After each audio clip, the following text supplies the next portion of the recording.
scratching your beard. You got COVID. That's Evil. Can I go, Scott? Evil Squid Comics Podcast, episode 13. 13. Lucky 13. All right. Season 2. Season 2. Yeah, exactly. It is season 2. It ain't no more season 1, dude. It's all season 2.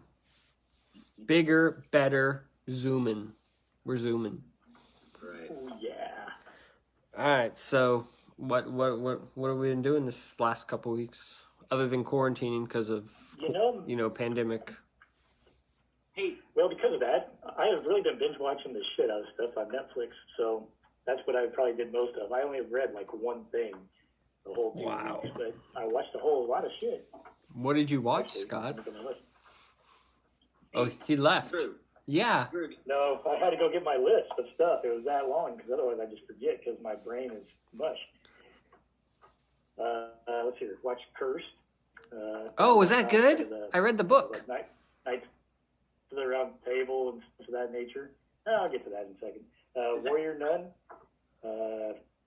It was okay. Robin Hood, the Guy Ritchie version or whatever, so it's kind of that. Wasn't that horrible? Or whatever. I thought that was bad. What's that? I thought that was supposed to be bad. It depends. I think if you like Guy Ritchie's style, I think you will still find some enjoyment in this. It's not like the best of movies by any means, but it's entertaining. It's a popcorn flick, and I have found it, entertaining. I like a lot of his. I like his style. Like that King Arthur movie he did. Everybody panned that, and I thought it was an enjoyable popcorn thing, and stuff. So is that the one with Jamie Foxx? Yeah. Got Jamie Foxx and that other young kid. I can't think of his name. The dude from Sons of Anarchy. No, I think you're thinking of that guy that was. Yeah, I think you're thinking of King Arthur. He was in the King Arthur. He was in. You probably said this, Kingsman. Hunnam. Yeah, he was in the King Arthur Guy Ritchie movie. King Arthur Guy Ritchie. Yes. Hummin. That guy was in the King Arthur. Yeah, you're right. From the Sons of Anarchy. But so Guy Ritchie did the Robin Hood too? Yeah, Guy Ritchie did the Robin Hood. That's weird. So I mean, it's over the top, that type of things. It's got his weird cut type style, in some places and things. He tries to do a little bit of, monster underground, type stuff like he likes to do. So it's a Guy Ritchie type of movie, and if you like that type of style, you may like this. If you don't, you're definitely not going to like it because it's not like the best of movies. But it kept me entertained. See here, I watched The Old Guard. I watched that mostly. Mostly. It was probably like the best Netflix movie I think I've ever seen to date. Yeah, I watched it really late at night and I fell asleep and I haven't gone back. But I liked what I watched. It was good. Yeah. It's Craig Recca or whatever type thing. I liked the book too. Yeah. And he actually wrote the screenplay. They were saying. So yeah, I like a lot of his books, and things, and the movie I thought was really good. So definitely check that out. Definitely. Yes. Watched Hamilton again, but that was because my daughter was over passing around the COVID or something like that. So. Nice. But, but I like Hamilton. But then again, I had a mother who used to run, a musical theater, the children's theater. So Were you in a lot of children's theater productions as a child? Me, no, but my sister sure was. And I had to watch a lot of those. So gotcha. But so back around there, Cursed. Here's my problem. Most of the Netflix series of stuff. This one's 10 episodes. Almost everything I've been watching in Netflix lately, you got to drug through the first half of freaking episodes, and then finally the last half pick up, and it makes it something good. I damn near dropped watching this damn thing after like the first 4 episodes because it was just boring, and I was just like almost falling asleep. But then finally, about episode 5 or 6, somewhere right around there, it starts really picking up, and they start really actually doing stuff and some action flowing and whatever else. And it's actually been pretty good in the last half. But, oh, God, it's such a slug going through that first 4 episodes or so. What was that book, Drew? It's the cursed That was book. Cursed. I know. Was Yeah. it issues? Or was it a graphic novel? It's a novel. It's a little graphic novel. It's a Yeah, novel. graphic novel thing. It's a novel. What's that? It's a It's a book. book.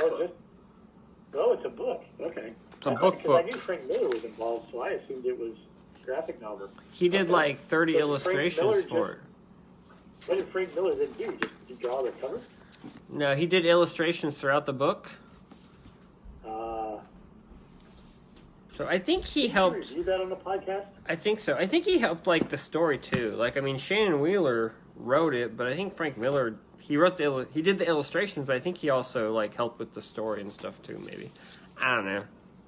I thought it kind of sold it as a collaboration, whether it really was or not. I don't know. Well, he's involved with the Netflix thing too. in some Correct. way I think as he's well. like one of the producers behind the scenes type of thing. Yeah. Well, and then there's like these transitions between scenes sometimes that they do. They're not actually very consistent, in which it looks like it's almost like his art style, almost in a way. where they're doing some little animation thing to show a transition from one area to another. But I don't know. It's the animation is okay, but it's kind of in weird spots when they do these transitions. So and they're not consistent with it either. So I don't. Yeah, the book was It's good, not but the best of things by any means, and it's got some cool, what if type stuff, for the King Arthur mythos. But I don't know. I think the jury's still out on it. yeah, there's supposed to be another. Well, there should be another season, right? Like it didn't end or anything. Well, no, I mean it's kind of cliffhanger-ish. The but book's honestly, open. Yeah, they left it pretty well open. It's not near as bad as Warrior Nun. Holy shit, that thing pisses me off. And that was based on a comic book. Warrior Nun is? Yeah, and it was a comic book that the guy who did it was Ben Dunn, the guy who did like Ninja High School, I think. Okay. And so he Well, was here's kind of my like an problem. American manga dude. Okay. Go ahead. Warrior Nun has a great premise. It has an excellent ensemble cast. The lead character, though, is just crap, for one. And then, here again, the Netflix problem. They felt the need to spend 4 out of their 10 episodes of just setup of trying to introduce characters. And half these characters they introduced in the first 4 episodes, they drop and don't even have in the last half. So it makes no fucking sense. They should have just picked this thing up. And so what ends up happening is the last half of episodes really ramp up. It starts getting good. They're starting to really get into their mythology or whatever else, their world building that they're doing. And then the end ends on a huge fucking cliffhanger. Like they're going to get another season. And I'm like, I'm out on this. I mean, maybe, I guess. But, it's going to take them freaking a year and a half probably before they come out with season 2. It's just the stupidest thing they could have done. Because they had no need for those first 4 episodes with as far as they drug it. They could have really sped that up. And then if they would get renewed for a second season, they could have maybe done, what they did in the first 4 episodes, flashbacks or stuff. But otherwise, it's just a freaking mess. And it just really disappoints because the premise is really good. And what they did in the last half had some really great potential. But that should have been the first half, and they should have just kept it carrying on. I think it's one of those things in which it had so much promise that they just didn't fulfill, and I think that's what upsets me the most on that one. You just can't sit down and watch something and enjoy it, can you, Scott? Old Guard, I loved it. But then again, my short attention span is only 2 hours long. Boom. Yeah. Yeah, and they were saying that, well, obviously I don't remember exactly how it ended because I fell asleep, but they were saying that they're already doing like a second one or a third one or something, like... It wouldn't surprise me. I mean, they do end the second one where it's, here again, it's the way that they should have ended something for a Netflix type of show, where you wrapped up your base story, so to speak, but then you throw in a little teaser there at the end to go, oh, here's where we may go in the future, type thing.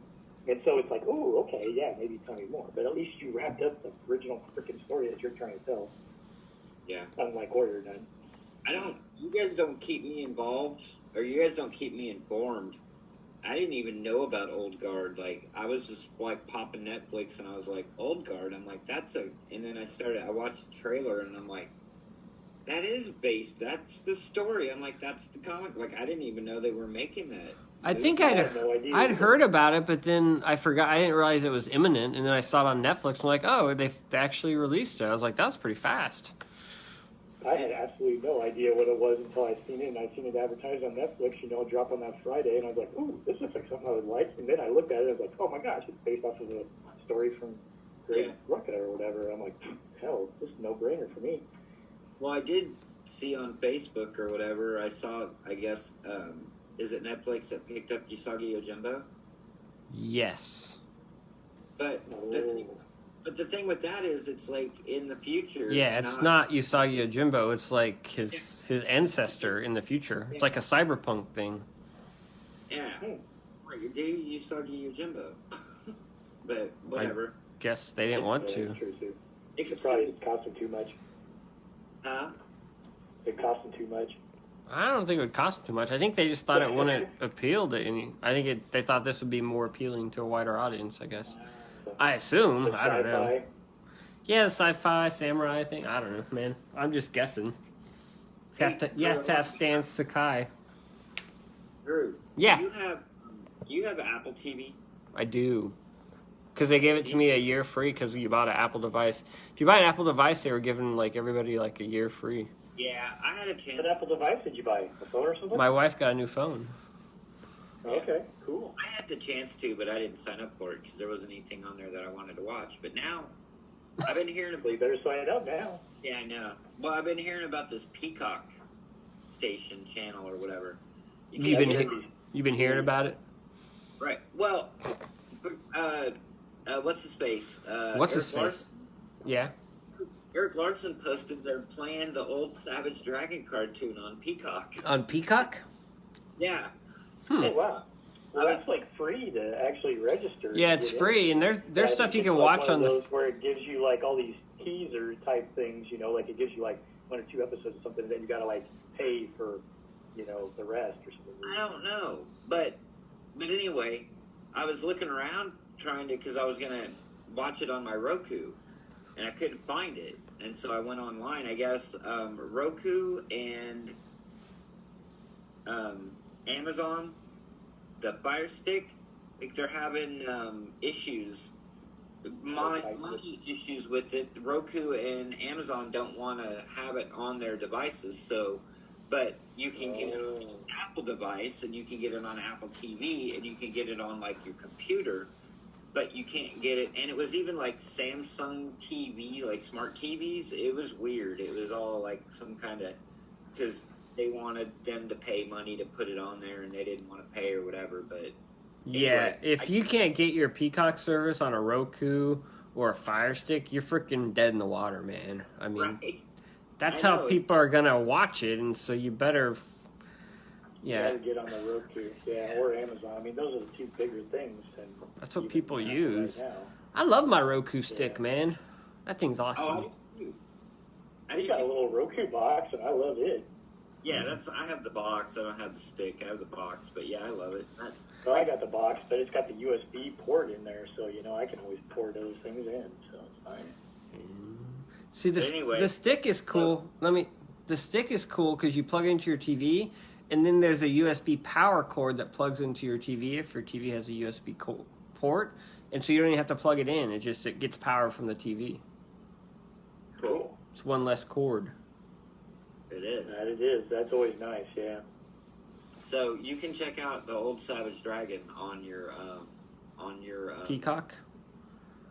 Yeah, on Peacock on your Apple device.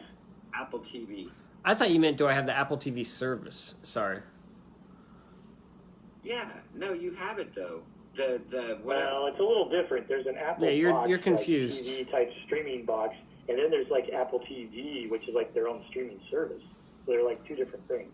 Right. I assumed it was the Apple TV, the thing that whatever the hell the Tom Hanks movie's on. Okay, there's an Apple That's the TV Apple Plus TV service, but there's also an Apple TV box, like a Roku box. Right. So you can get the Apple TV. So you need the box in order to get Peacock, but you don't need the Apple TV service in order to get Peacock. Yes, yeah. Yeah. Did you watch the Tom Hanks movie? I did not. I did not. It does not look interesting to me. What? I heard heard It's that smoked. That's Didn't it- water. they It's paid him like military. $70 million to get the rights to stream that movie. Yeah. That's what I heard. I heard a lot of people signed up for their service, so I don't know.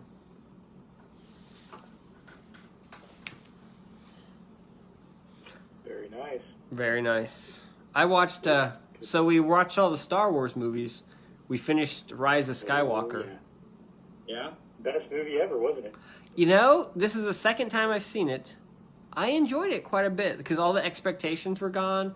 I kind of knew what was going on. I mean, it's definitely not by any means a well-made movie in terms of pacing. Obviously, the special effects are good and all that stuff is good, but I mean, it was enjoyable. I enjoyed it. Like I say, it was fine. It's not as bad as what I made it out to be the first time I watched it. I will totally agree with that. Yeah, it's really not. I mean, it's fine. I'm really softening on that movie. It is still not a very well-made movie, to your point, and still by any means not my favorite Star Wars movie. But it's not as bad as what I made it out to be the first time.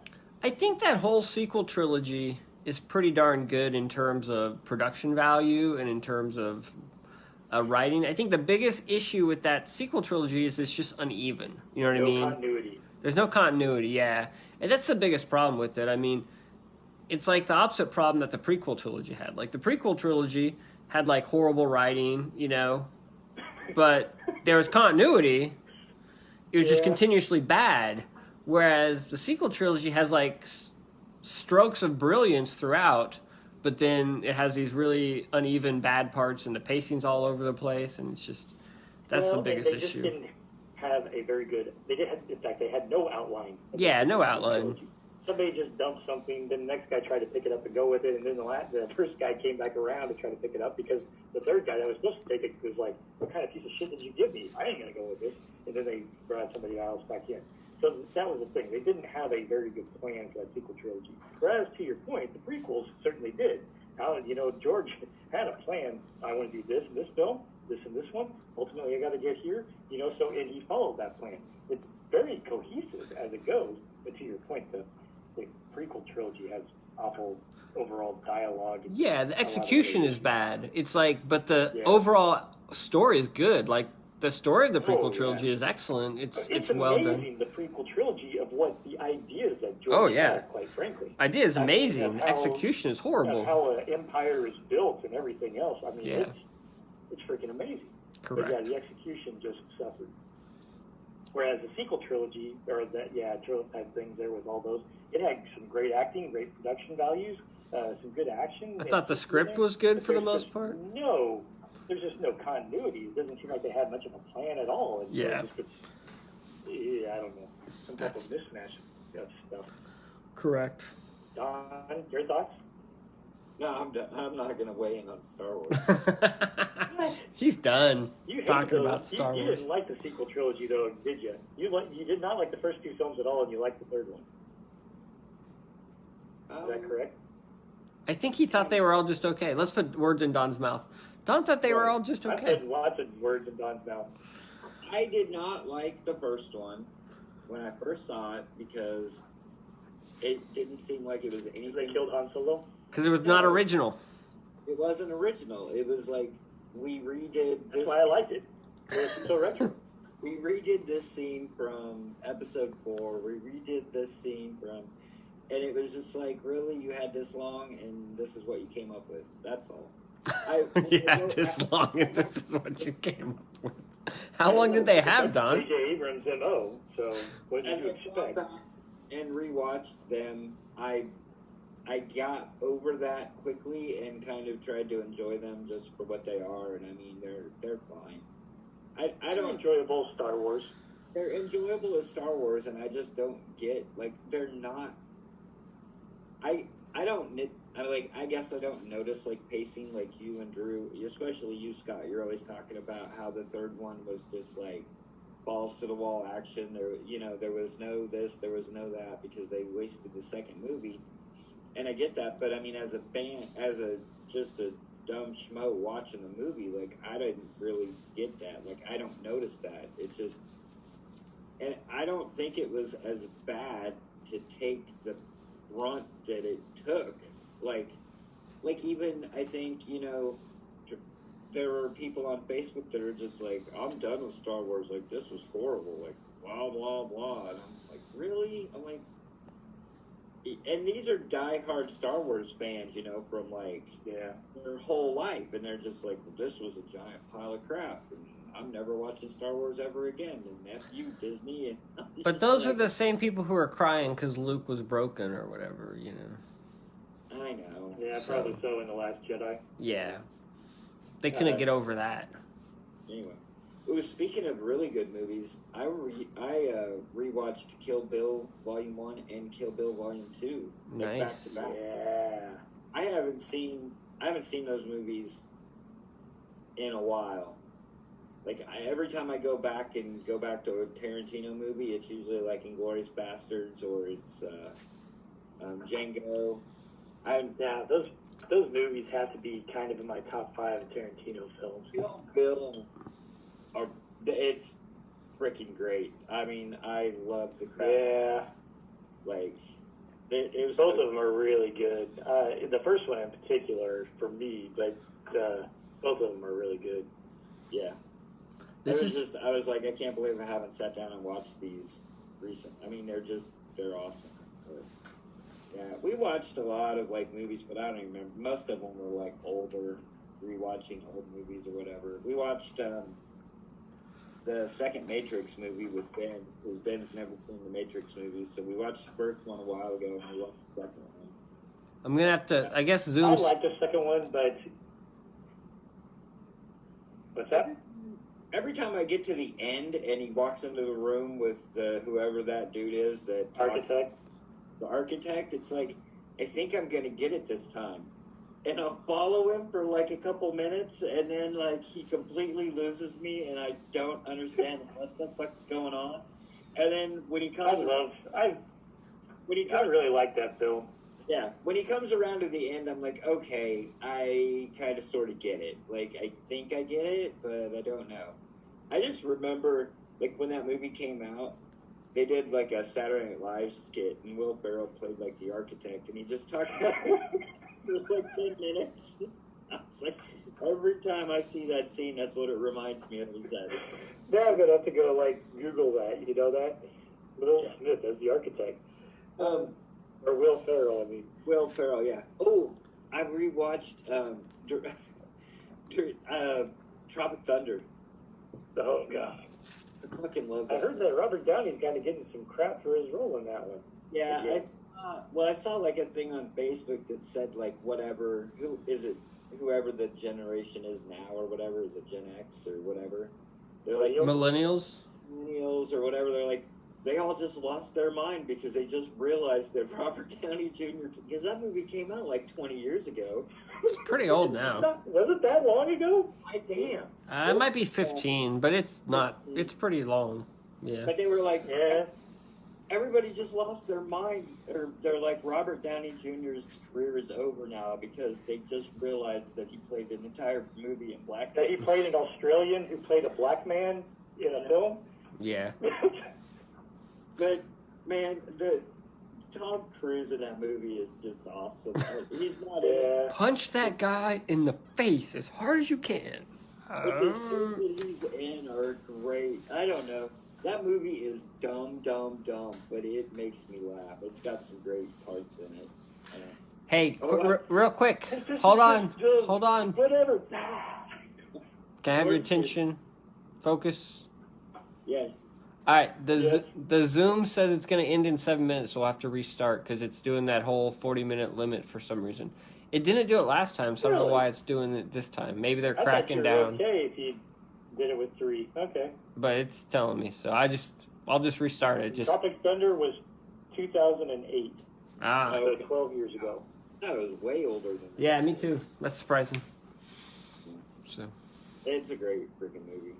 Great. It has its parts. I will definitely give it that. I don't know that as a whole that it was a great movie, but it definitely has some really funny parts. It has some really funny parts. It kind of drags a little bit here and there, but man, I don't know. Cool. It was funny because I had Dad watch it because Dad had never seen it, and so me and Dad were watching it. And I told him at the beginning that was Robert Downey Jr. And it might have been like halfway through the movie, and Dad goes, "Ooh, I see it now." Yeah, it's really hard to see. It doesn't really even look like him. You know what I mean? It is. That is true. So, all right, what do we read this week? Let's jump into comics. I didn't. Oh, before we do that, real quick, San Diego Comic-Con, Virtual Con. Yeah, it's happening right now. Oh, That's is it? what I understand. It's like started tonight, right, or something? Yeah, Wednesday. And then it's going on throughout the next 4 days or something like that. That is correct. So what are they doing? Are They're they doing just panels, like new panels, or replaying old? new panels on YouTube, live Okay. streaming them, All right. and I think so they even everybody's like zooming from home or something like that to do these panels. yeah, basically. So they can make their major announcements for all the movies and TV shows that aren't coming out now. Yep, that's it. That's what they're doing. Pretty much, or to tell everybody that stuff's been delayed, I would assume. Yeah. The New Mutants, though, is supposed to have some big panel or something like that, I think. Like To that talk movie's about a ever. film that's been like in the can for like 3 years and that they may finally release some year. They were gonna release it for what, like at the end of May, or I mean, it was on the schedule to release. It was. Yeah. It's been on the schedule before, but Well, I know. it like was on the 4 schedule times before. again. I know. I'm just saying. I think that movie caused the pandemic. I hold that movie responsible. It was on the schedule. There was nothing to delay it, so there had to be a global pandemic. I want to see it. I don't, but I probably will, maybe. I don't know that I'll see it in the theater. Well, I'll see it. Probably not. I think it's got a fairly decent cast, and I will not see it in the theater, but I will see it. I will not Oh, see come on, it. Scott. You saw, you see everything. You saw Birds of Prey in the theater. You won't see New Mutants? I'm not touching a theater until I get a freaking vaccine, man. Wow. It's Oh, so that's interesting to interesting. see everybody's different levels of comfort with the pandemic or whatever, you know. I find that Yeah, that's quite fascinating. Well, so I went up to Wizards and I was talking to Jerry Bennett on Saturday, and I was telling, because Brian was there, and I was like, I talked to Brian, I'm like, did you know that Salina Comic-Con is going on this weekend?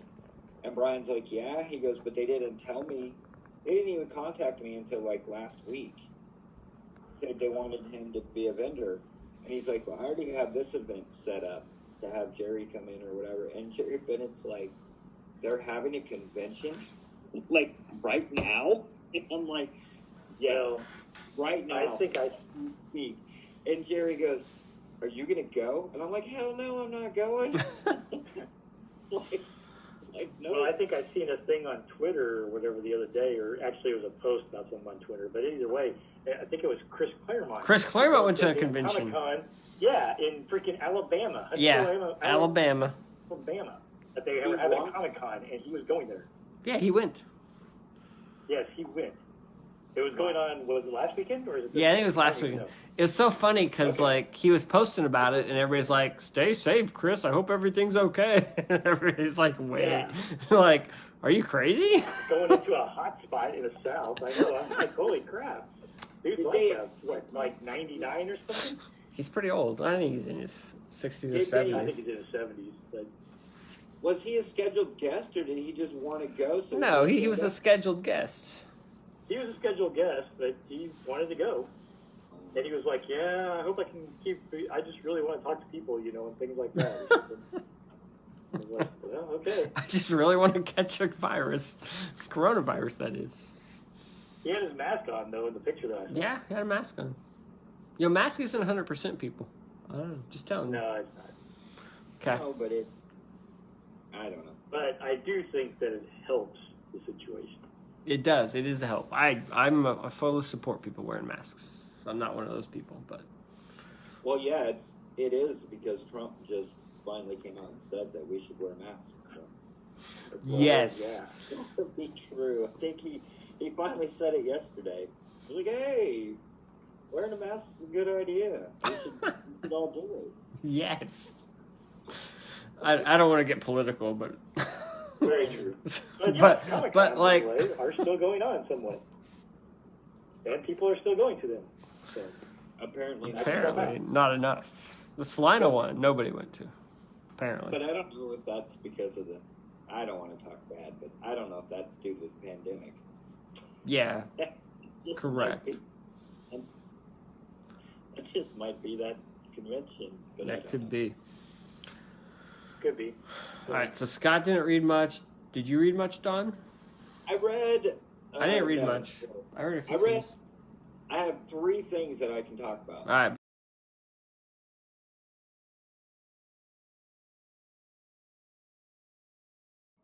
What? You doing video? The Facebook Live. Oh, you said video, so get your... It is it's a Facebook Live video, yes. I just meant, like, get in character. But we're live now, so it doesn't matter. All right, let's talk about some comic books, because we only got, like, 30 minutes, because Don wasted 10 minutes connecting. Hold on, I got some artwork in the mail. All right. Oh, hey, there you go. Well, we can't show it because you're at your house, dude. Huh? We can't show it because you're at your house. Yeah, I know. Whatever. Holy cow, who is that? John Lucas. I got like 10 pages of artwork. Sweet. How much was it? Or do you mind me asking? I got them on an eBay auction and they were dirt cheap. I got 10 pages like with shipping for like $70. Sweet. And what's that from then? What comic or anything? It's from Shrinkage.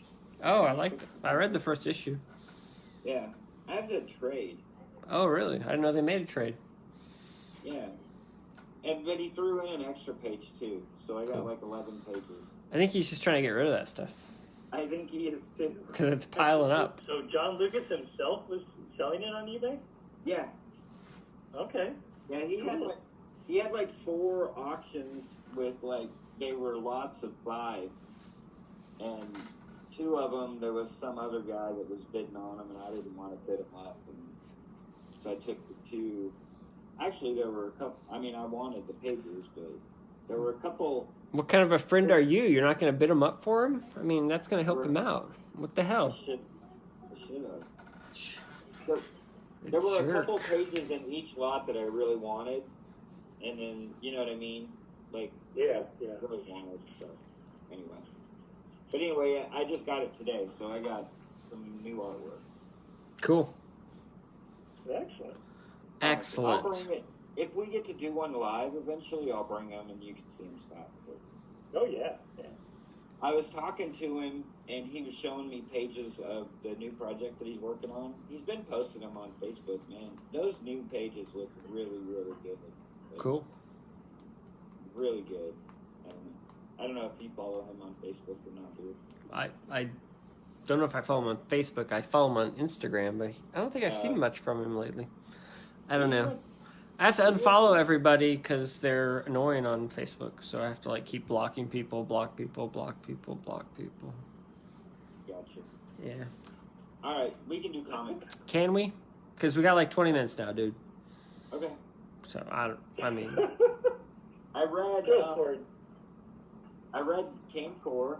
Cancor, how was that? It was good. Did it make any Did sense? you enjoy it? Kind of, sort of, the way you I did enjoy it. The way you kind of explained it, it kind of does, because I was kind of thinking about that as I was reading it. How did I explain it? That it was like, it was kind of like him, Yeah. like in his life, I guess. Yeah, struggling with his own demons or whatever. Now, he talked about, like, in the book or in the back, that he actually did a Batman story. I think that was a joke. Is that a joke? It's like an Andy Kaufman thing, I think. Oh, okay. Because he said it was Batman Year 5. Yeah. There was no Batman Year 5. Well, I know, because it never got published. Well, there hasn't even been a Batman Year 4. I don't know. I think it was a joke. Okay. That But- makes sense. The only problem You can that I ask have- him about it if you see him. The only problem that I have with this book is it's so small. Yeah, could be bigger. The art, his art is insanely detailed and good, and it does not come through in this book at all. You know, like, the art has a presence, but to really get down into a nitty gritty, you know Yeah. what I mean? Like, just You might need glasses. I do need glasses, that's for sure. But it would also help if the book was in a bigger format. Yeah, I agree. Bigger format's always better. I enjoy the printing though, the matte finish and the color and the flat colors. It's kind of cool. Yes. So this is like my regret. This page right here. You could have had that page. Yes. That page is freaking awesome. I had the opportunity to buy that page, and it was just a little bit out of my comfort price range zone, but damn it. Especially seeing his commissions. $500 or something. Yeah, I think it was around $400 or $500. Yeah, it's a lot of my price range too. That's a little tough. That's a little tough for us working stiffs. I stared at that thing for a long time and almost bought it, and I didn't, like, in person. Did you see that text I sent you about what Jim Ruggs said about his commission or whatever? I did. That was pretty funny. It is funny, and I agree with him. I mean, I've been looking at that stuff. Did you see? I'm sure you see everything, but I hadn't seen the Darth Vader Cancor. Oh, yeah. That thing was awesome. Yeah. And then the Spawn number. Now I'm going to have to, like, look that up. Do you follow Cancor on Instagram? Me? No. You should. Have to do, he only has Instagram. Okay. Anyway, that X-Men commission, the recreation of the X-Men cover or whatever, you know? I was like, I don't know what he charged for that, but whatever it was not enough. Yeah. Well, I was just thinking, like, because he did that round of commissions. Yeah. They're recent, and I'm sure that's what these are. Yeah. Holy crap, man. I feel like I missed the ball on that one, because all of those are insane. Because he was posting a little bit of a Hulk one that he did. Oh, yeah, I saw that where it's like the McFarlane cover or whatever. Yeah, and then the Spawn cover #1 recreation. Yeah. Like, all that stuff is just, like, insane. Insane. It's crazy. And, yeah, I don't know, but... Cool. I was thinking today, I'm like, I'm going to start saving up money now, because the next time he opens up commissions, I'm going to get one. I'm sure they're way out of our price range by now. Yeah, probably. He's gotta be. I was trying to think of, like, what would be good for him to do or whatever. Yeah. I don't know anything? That I would do it. I don't know that well, yes, anything, but I think he would kill on a Ghost Rider. Well, yeah. Yeah. Oh, yeah. Nice. Yeah, that's cray. That thing is so good. That is very nice. Yeah. But anyway, I read Cancor. I liked it. I think I understood. No, I didn't understand. Didn't understand it, but it seemed like it kind of made a little more sense maybe here and there. Like it kind of came together a little bit. It kind of gave me, like, I don't know, it was almost like, and I haven't read the entire run, but like the Supreme run that Alan Moore did where they had like all the different Supremes. Yeah.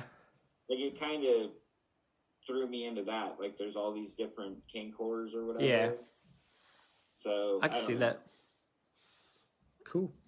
No, it's good. The art's great, obviously. So. Who's got weird background noises? Is that you, Scott, with a cat? Or do you have weird noises? It's not me. Maybe it's me. Cat, but there is like some little music going on at my house. Oh, okay. It's not a cat. And it sounded like someone was like mumbling or murmuring or something. No, I think I don't know what my wife's trying to play, but it's got some music going on. Oh, okay, maybe that's what I'm hearing. It's all good. It's not that bad. Probably what it I was just curious. Cool. I bound the last 30 issues of Elephant Men. And so I read 51 through 30 of Elephant Men. And you bound it yourself, huh? Well, no. I had it professionally done. When I say I had it bound, I had like a professional bind it. Yeah. Okay. So is this like the end of the run, or? Well, it's the end of the single issue series. He continued it digitally, and it's like print on demand, so you can like print the trade, or you can just read it digitally or whatever. So. how do you do that? How do you print on demand? What do you mean? Because it's like Rick You Veitch. download and then like take it to Kinko's or something. Probably. No. It's through Amazon. Amazon has their own like program, or their own system, and so Amazon published them digitally, and then you go to Amazon and you say, I want a copy of the trade, and so Amazon then prints a trade and ships it to you. Rick, Do they really? Cool. Rick Veitch was talking about that on the cartoonist kayfabe thing. He was talking about that he was publishing his books on demand through Amazon now. Yeah, Amazon has a program now, or like a program, like not like a computer program, but like a a thing. I looked into it and I couldn't figure it out. In process. Well, you know how like when you go to Amazon and you look for a book, and you can pick like a format like hardcover, softcover, digital. You just keep clicking until it gets to softcover, and then you order it, and they'll ship it to you. Did you buy the single issues of those? Elephant Men? Yes, I have. I had issues 51 through 30. Why do you say 51 through 30? I'm sorry, 51 through 80. It's 30 issues. My bad. Okay, I was like, you're going backwards. You said that twice. Go backwards. It was 30 issues. It was a lot of Elephant Men at once. 30 issues worth of Elephant Men to just sit down and read. What did you think of it? It was good. So he seemed like he tried. Did it end? Did it kind of wrap up? Well, what he's doing now is he's doing it in years. So this was year 2260. I think the new stuff he's doing is like 2261. I think he realized that issues 1 through 50 of Elephant Men were kind of disjointed, and so I think he tried to make it a little more cohesive, and I think he kind of succeeded in that. Like, he introduces a new character, like a private eye guy, who kind of goes on missions with Hip Flask, and so each arc kind of takes a mission, and then they have like the overarching story about like the rhinoceros guy, I can't think of his name off the top of my head, and Sahara, and what's going on with them, and then obviously Nickon, there's lots of stuff going on, but there's still lots of stuff going on in the background, but I think he did kind of try and focus on some of these characters a little more focused. It's still Elephant Man. It's just one of those world building kind of all over the place books. It's hard to just. But still beautiful art. And yeah. Stuff, I assume, right? Yeah, the art's still really cool, and it's just. I don't know. It is what it is. It's Elephant Man, but yeah, I think I think he's got 1 or 2 more trades out after this that are on the print on demand or digital program or whatever. So, but I think the single issues just weren't profitable for him because the print runs were so low. But the creator guy, Richard Starkings, he said that it was selling pretty good digitally, so he's like, well, I'll just do it digital, and Amazon, with their program picked it up, and then people can print it on demand if they want a print copy or whatever. I don't think you can print single issues. It's either trade or digital. So my years of binding it are probably over. So, well, because he was putting out those cool hardcovers and then he stopped and then he just started putting out the single issues. So I felt like the only way to get it. Well, I also thought if I bought the single issues, maybe the book would survive, but it did not. My one sale did not make the difference, apparently. Yeah, it didn't make or break it, huh? Apparently not. So, but yeah, still a cool book and still definitely a dense, rewarding read. It doesn't really end, but things end, things happen. I just hope he wraps up maybe some of the storylines he had. Yeah, he does. He really does start wrapping some stuff up. He's got like the weird virus or something that was out there, and then he's got the whole Sahara being pregnant thing. Yeah, the Sahara being pregnant thing gets wrapped up pretty well. There's still obviously stuff going on with that, and somebody was killing some elephant men, I think. And yeah, I think that just got forgotten. I don't know. It's like I said, it's like 30 issues. You think more would happen, but not a lot progresses necessarily. It's a slow burn, man. Elephant Man is an interesting book. So, yeah. Oh well, but it was good. I was glad I sat down and read it all at once. All right, what else we got, guys? I read Heavy Metal number 299. I'm sorry. Oh yeah. I haven't read that one. Yeah, I know. I'm sorry too. I bought this because it has a story by Kyle Strom and Jake Smith. Oh, that's cool. Yeah. I assume Jake Smith does the art and Kyle writes? Yes. It was all right. I mean, it's a short story. I'm not into anthologies at all. Me neither. And that's what I realized reading those heavy metals, the couple that I bought. It's like, I want to read the one story by the guys I know, but the rest I just don't care about. Right. And heavy metal is, I don't know. I guess it was a thing back in the day. Yeah. It's very hit or miss. Yeah, and this one was pretty much a miss, I think, for the whole issue. I mean, there was a short story by Steve Mannion. Yeah. Which I like him. But it was so short. I mean, it was like 4 or 5 pages, and there was like hardly any word. I mean, not that there were hardly any word. It was just very short. And that's the problem. What are you going to do in 4 or 5 pages, or even 8 pages? I mean, well, and then some of them are like continued. Yeah, and so if you didn't get the previous issue, well, there was one that I was reading, and it was kind of sort of interesting. Like, it was a longer one, so it almost felt like a story. Yeah. And then it was like, to be continued, next issue. Like, I ain't buying the next issue. For $10. Oh, and then there was another story that was in here. The art was really cool, and it kind of started out kind of neat, and then it took a really weird turn. Like, I didn't even understand what the hell happened. But anyway, yeah, the Strom and the Jake Smith story were cool. I mean, I don't know. I don't want to say it wasn't worth it, but I mean, it wasn't worth it. It was like 6 pages for like $10. Yeah, it's not worth it. And that was excuse me. But yeah, so I read an issue of Heavy Metal. Cool. And they've got Corbin is like in every issue of Heavy Metal, I guess. But I don't know if it's like, because it's like part 14. Yeah. I didn't even read it. I just kind of looked at the artwork. Yeah. There's no way I'm going to pick up part 14 of a story, but I don't know if it's like, is he doing new stuff or is it's new stuff. He still does stuff. It is new stuff? I think so, yeah. Okay. I didn't know, or I'm sorry, it's chapter 13. So, yeah. I was just like... that was worth correcting. And it's like 6 pages, or 5 pages. And I'm like, I don't know if people actually like buy and read heavy metal, like, and enjoy it, or if it's kind of like a thing. Like, I've been buying heavy metal for 20 years. I got to keep buying it.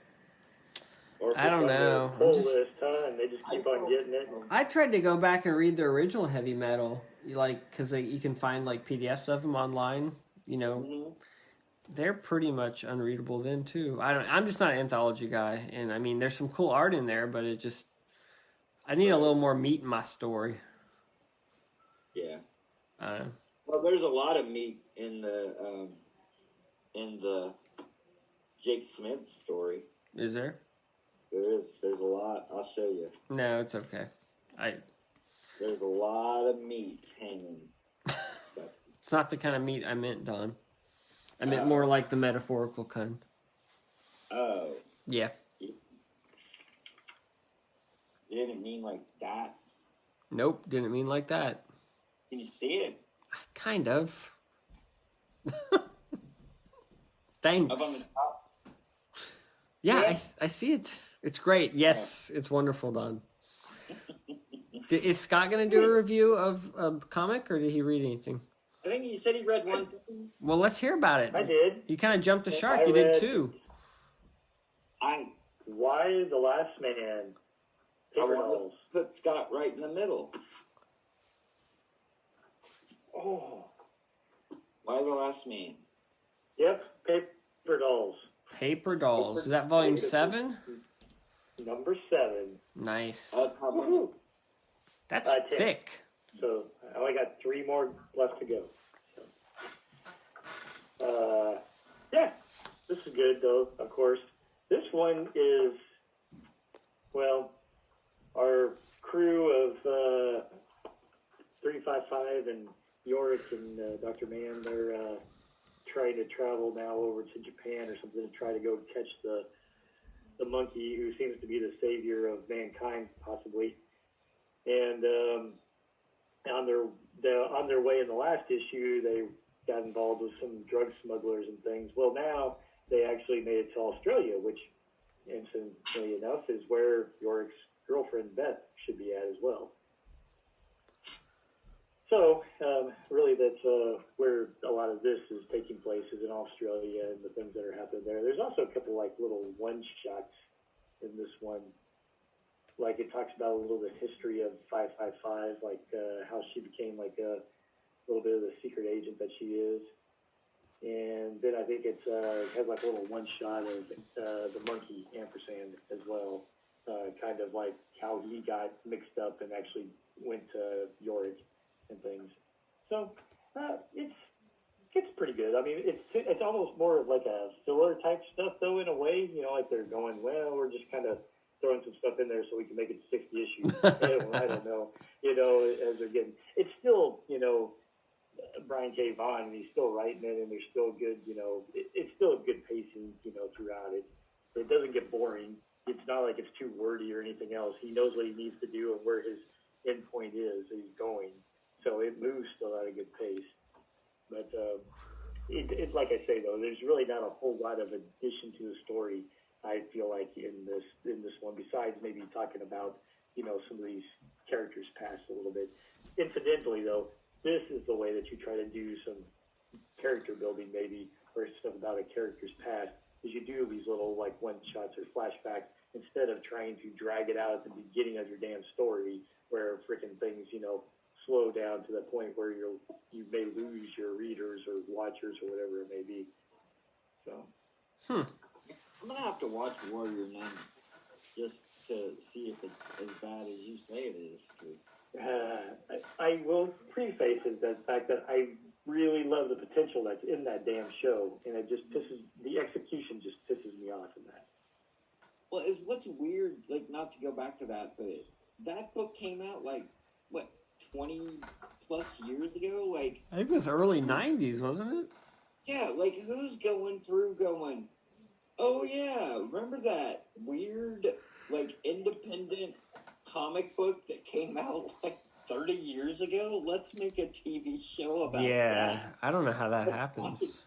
How did that come together? I don't know. I have no idea. That's what I can't figure out. Yeah, that is bizarre. I don't know, dude. But they should make a show of Why the Last Man. This thing just reads like it should be on, you know, the small screen or something like this, you know. This really should be the next Netflix show. If they do it right, it could be great. Well, I think it's going to be on FX now. Is it? Sandman's on Netflix. Sandman? Yeah. Really? I thought that's why you're reading all the books to get ready for the Netflix show. No, not really. And I actually fell behind on this one, and I didn't get to read it. I started flipping through it. It's like Fables and Reflections, so it's like a bunch of one-shots, you know, type things. Yeah. But, goddamn, it's the freaking, I don't know, Neil Gaiman effect, you know. I'm looking through this thing, and he, like, 9 panels with practically like a freaking 1,000 words in each, you know, freaking page. I'm just like, oh, God, this is going to take me forever to get through. So. He's a literary guy, Scott. What do you expect? He is. And, you know, back 20 years ago when I read that probably, you know, I was, like, really into that and stuff. And now I'm like, can I get this over as quick as I can? It's because people like Vaughn and Brubaker and Hickman have spoiled us. They're very efficient with their words. Very true. Even, I think, you know, Craig Rucka there. Oh, yeah, well, definitely. You know, Kirkman's another one. They know how many Kirkman words they need. Yes, they really know how to pace things and stuff like that. You know, that's the thing with Sandman. I'm sorry, I'm almost doing like another review, but Sandman is a little bit more of a, you know, it's a leisurely, you know, read type of thing. And it gets very literal, and he likes to throw in the references to other literary works and things of that nature. So if you're really a real well-read literature type of person, you'll get a lot of this stuff. And he's got fantastic ideas throughout, don't get me wrong by any means. And that may be what seems some of it a little dated. I think people have, well, there's no doubt that people have stolen his ideas throughout the years too, which, you know, sometimes when you can take that and you can put your own spin on it. You can make it maybe a little bit better or something from the guy that made it original. I don't know. But there's still a lot to like about Sandman. It just does sometimes get that little bit of a dated feel maybe or something with it. True that. I read a book, Battle Royale. Have you guys ever read that? Seen that? Well, what is that? Is that like an anime type thing, or I guess in this case, be manga? It's a book. It's got like words. It's just flat book. Okay, It's so actual pictures novel. at all, huh? Piece of literature. They did a manga version of it though, because it is a Japanese. Okay. It's a Japanese book. So it's Japanese influence. Is it kind of like a Hunger Games type of thing? It is. It's basically the book that everybody accused the Hunger Games of ripping off when it came out. Ripping off. Okay. So because it came out prior to Hunger Games. So it's basically in Japan. It's like post World War II, and Japan basically didn't lose the war, and so they've created their own like. Instead of Russia being like the big other power, it's Japan is the big power, and they've created their own sort of oppressive society. And every year they select like, I don't know, I thought they said like 20 or 40 different like 9th grade classes and shove them on an island and make them fight until only one kid is standing or whatever. So it's a lot like the Hunger Games, but it's like super bloody and violent and just really brutal. So it's pretty cool. But they made a film of it as well. And Quentin Tarantino said of all the films of the last 20 years, this is the one that he wished he had made, is what he said. So I don't know. I'm excited to watch the movie. But the book was really good. Like it's basically just like, it's not like any great piece of literature. It's just pulp. Fun, it's just like... They read pretty fast? It's a pretty long book, but yeah, it reads pretty fast considering it's like 620 pages.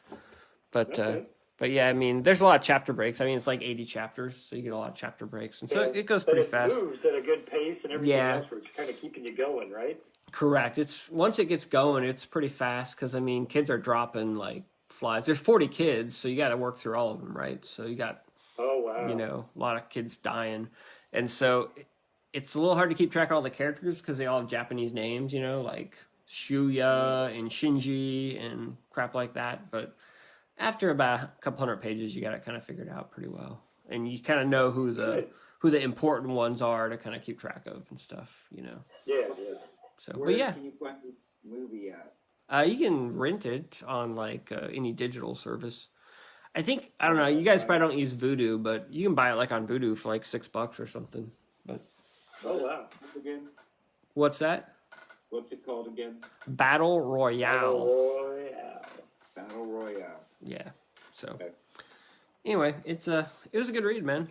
So you're going to try to go see the movie then next, or pull the movie? Is that what you're saying? I think I'll watch it at some point. I don't know. Like, nobody in my house really would want to watch it, so I don't know when I'll watch it, because my wife wouldn't want to watch it, and my son's probably too young if he thought Terminator 2 was scary. So I don't think that would be for him. So it's a very adult Hunger Games. Like there's sex, violence. It's really amped up compared to those books. And rock and roll, huh? There is rock and roll actually. It's funny. One of the main characters, he's really into rock and roll. He like plays guitar and stuff. Like he's into American music. So it's pretty funny. There you go. Sex, violence, rock and roll. So this book came out like 20 years ago. The author has not written another book since. This is like his only book he wrote. So it's kind of like a To Kill a Mockingbird type of thing. So, just one book. But one book. That's right. That's all they had in them. He claims there's an afterword in it. He claims he's going to write another book, but it's been 20 years. I mean, come on, what are you, George R.R. Martin or something? Even he cranked out a book more than every 20 years. So, what are you going to do? But yeah, it's really good. There's manga of it, there's movies of it, so there's other ways to experience the story. But the book is really good. If you like books, if you want to read it. So. If you like books. Well, Don, that counts you out. Maybe you can probably find an audiobook of it. I might be interested in the manga. Yeah. The audiobook, there you go. Are you still listening to audiobooks, Don? Not really. No? Not enough can't downtime? Anywhere. Right. Yeah, they got me in a primitive truck now. I don't have Bluetooth, so. Primitive? Dude, I have hand crank windows. Nice. All right, we're at the 10-minute warning again. So, do you have any more? I read Postal Deliverance. Oh yeah, that's like the Um, sequel to that not very good book in the first place. I liked Postal. Did you like it enough that you want a sequel though? Well, yeah, I bought it, All right, and cool, I bought 8 issues of it. cool. How was that? All right. It's all right. It's good. Did you ever read any of Postal? I read like the first issue. Nope. So you don't know the premise? I know the premise because I read the Nope. first issue. Do you remember the premise? It's like a town where like people go that are kind of like cast aside. I think they're criminals, aren't they? Yeah, they're criminals. It's a town And of criminals. They kind of buy their way into town, and they like have their own set of rules. Like it's out in the middle of nowhere, and they have their own laws and their own rules. And there's one of the ladies. She's like mayor of the town, and she has a son, and he's like, I guess he's kind of like autistic. Like Yeah, you don't have to tell us the whole Postal review. We've heard that before. Okay. Just do the new series. So when Postal ended, the mother, the mayor, she left, and she left the town in charge of Mark, the son. Okay. And so this picks up, and he got married, or I don't know if they're married or not, but he's with a woman, and they have a kid together, and so it's kind of now the town. He's running the town, and there's like people are turning him dead, like in the town, and so his wife is a cop, or the cop, or whatever, and so he's trying to figure it out, and then the mom, who was the mayor, she was like she like retired down in Florida or something, and she found this kid and kind of brought him. He was in some trouble with like some bullies or like gangs or whatever, and so she brought him. She told him to stand up for himself, so he beat the crap out of these kids, and then somebody found out. They found out about it, and they retaliated and like killed his mom or his parents or whatever. So he was basically homeless. So he came back to her, and so then she decided she wanted to go back to being the mayor. She's like one of those people that retirement doesn't really suit her, so she wanted to go back. So anyway, there towards the end, like she came back and she's like, Mark, the kid, is like, I don't want to do this anymore. He's like, you can have it. And so she's basically taking back over now. I don't know how long this is supposed to be, if it's a mini series. Well, it's 8 issues so far, but I think the original series was like 30 issues maybe, or around there. So I don't know what the deal is with this, but I enjoyed it. But I kind of like the original book, and I kind of like that world. So it's interesting. Cool. Yeah. Cool. I'm glad you enjoyed it. What else you got? That's it. That's all. That's I read. it? Yes. What else you got, Drew? I got a couple quick ones. I reread Pitt, Volume 1 and 2. Remember Pitt? Are those Well, how far does that take it then? 12 issues? Pitt went for Did you 20 have to issues. This is the first 9 in these trades. Where did you get the trades? I think I bought them at the comic book store many, many years ago. Wow. Did you really? Wow. What's the cover They price? must be worth. They must be worth hundreds now. One was $10.95, and the other one is, I don't know. I don't see a Wow. price. I don't know how they even charged me. I don't even see a And they price. have what, like? Oh, 4 to 5 $11.95. issues $10.95, $11.95. What's that, Scott? in each? Wow. And they have like 4 to 5 issues in each, huh? Yeah, the first one's 4 issues. The next one's 5 through 9. Jeez. So it's pretty much They 2 must be worth arcs. like thousands now. They're not worth thousands, I don't think. But I think the trades you can still find. But the single issues are getting, the older ones, like 11 through 20, are really expensive. I was planning on binding all the Pitts, but the later issues are so expensive, it's really hard to justify paying for them and then binding them. And then binding them, yeah. It's hard, You but don't have all of them, do you? no, I'm missing like 5 issues, I think. So that's I've sold the mine. sticking point, is I can't find them easily.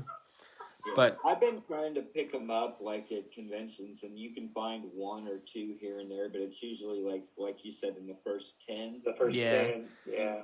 I was at Planet like 2 years ago maybe, and I was walking in a booth and the dude had whatever. Is it 20? Is that the final issue? yeah, 20 is the final one. So he had a 20 in there, and because I asked him, because I was digging through his bins, he had them in alphabetical order, and he's like, "Are you looking for something?" I'm like, "Yeah, I'm looking for Pitt." And he's like, "Yeah, I got the last issue." And he wanted like $30. Yeah, that's what it. That's like what it goes for, man. It's ridiculous. Yeah. And he's like, "Yeah, these are really, really hard to find, and you're not gonna find another one ever again. You need to buy this one for $35." I'm like, "Dude, I'm not paying $35 for an issue of it." Yeah, exactly. But anyway, the art obviously is phenomenal. Yeah. It's actually. Always the problem with it was the story that was so. I thought the Pitt story and the writing is actually pretty decent. Like Is it? It's at least as good as like Spawn I mean, I think it's on par with like Spawn and maybe a little bit below Savage Dragon. But yeah, I think it's pretty solid. He had some guy helping him with the script, and the guy did pretty good. And Dale Keown's a pretty good storyteller, so the art is very, counterpoint to that, because Pitt's pretty good. I thought it held up pretty good. I thought the story was cohesive, worked fairly well planned out. Character designs are obviously awesome. But I went back, because I was listening to that Rob Liefeld podcast. I went back and found like some digital copies online of Prophet, the ones that Stephen Platt did. And I read the first one he did. It was the worst written comic that I've forced myself to read in a long, long time. And the art's cool, and I just scanned through the rest of the issues he did and looked at the art because I couldn't bear to actually sit down and read them. They were just that bad. Like, they're just badly written. Like, there's lots of exposition doesn't need to be there. You know what I mean? It's just not good. I think I even have that somewhere, probably. That was the time. That was the way it was done at the time, though. Yeah, but like Pitt came out at the pump out as much as they possibly could. Yeah, Pitt came out about the same time. I felt like it was much more readable just from sitting down and. Just Pitt was. I think the biggest problem with Pitt was the fact that it just came out so goddamn weird, sporadic. You get 1 year. Oh yeah, no, it took like 10 years to put out 20 issues. Get one. Yeah, and it just has such a drag there that to try to keep up with it. Yeah, I agree. I think it was the bigger problem. So, issue 71 for the year, and by the time I read it, it was just kind of like, okay, yeah, you read your 25 pages or whatever, and it was over. Like you said, the art was so phenomenal, but it just didn't seem like from issue to issue that the story moved very much. But I think like if you're reading a chunk of 9, it probably was. Yeah, it was. It's a little more decompressed than what you're probably used to, but yeah, it moved pretty fast. I mean, it was good. So anyway, that's kind of what I read. So I've been reading some Brews. I always remember liking Pitt. It was a problem that you there towards the end you couldn't find any of it, and early on it was just so sporadic. It was hard to keep up with. Yeah, it was a very slow coming out type of thing. So. Well, I guess you could keep up with it, but you just never knew when it was going to come out. It was probably more the case. All right, we got a minute left on our Zoom call. So you got any parting shots, either of you? Nope, I'm good. No? All right, cool. I'm good. Thanks for listening, everybody.